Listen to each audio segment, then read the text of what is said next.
ভবানীপুরে প্রাক্তন মুখ্যমন্ত্রী মমতা বন্দ্যোপাধ্যায়কে হারানোর পিছনে শুভেন্দু অধিকারীর পার্সোনাল ক্যারিজমা এবং নেতৃত্ব তো ছিলই, তারই সঙ্গে সঙ্গে যার স্ট্র্যাটেজি ছিল, যার বুদ্ধি ছিল, যিনি গোটাটা সামলেছিলেন, সেই ব্যক্তিকে কেউ বা কারা খুন করে দেয় গুলি চালিয়ে। গতকাল থেকে সেই খবর আপনারা দেখছেন। আপনারা ভাবুন প্রিয় দর্শক, কিশলয়ের অগ্নিবাণে আপনারা চিন্তা করুন ঘটনার প্রবাহ।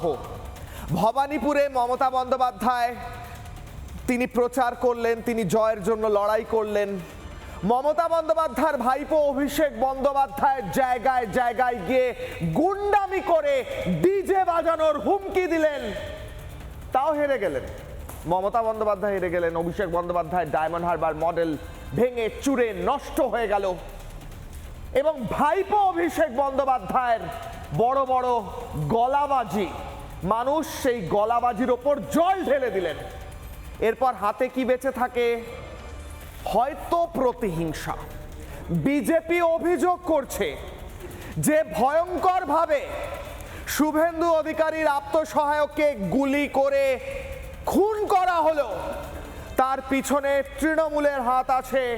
শুভেন্দু অধিকারী বলছেন ভবানীপুরে বিজেপির অভূতপূর্ব জয় এবং প্রাক্তন মুখ্যমন্ত্রী মমতা বন্দ্যোপাধ্যায়ের হেরে যাওয়ার কারণেই হয়তো আজকে প্রাণ হারাতে হলো চন্দ্রনাথ বাবুকে।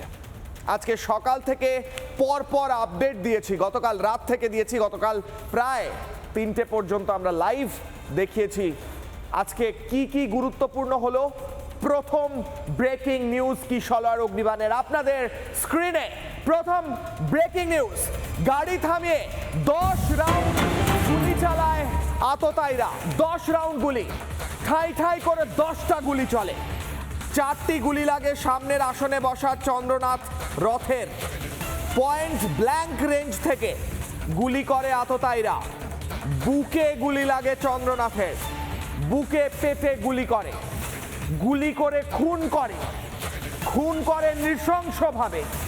কারা খুন করে দাবি করছে আমরা রিপাবলিকের তরফ থেকে, পুলিশ তাদের দ্রুত ধরুক, শাস্তি দিক। আবারও বলছি, ব্রেকিং নিউজ, গাড়ি থামিয়ে 10 রাউন্ড গুলি চালায় আততায়ীরা। 10 রাউন্ড গুলি, ভাবতে পারছেন? 10 রাউন্ড গুলি।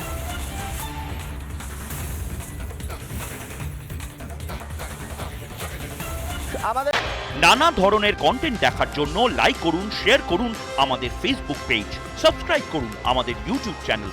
পাশাপাশি অন্যান্য ব্রেকিং নিউজের জন্য অবশ্যই চোখ রাখুন রিপাবলিক বাংলায়।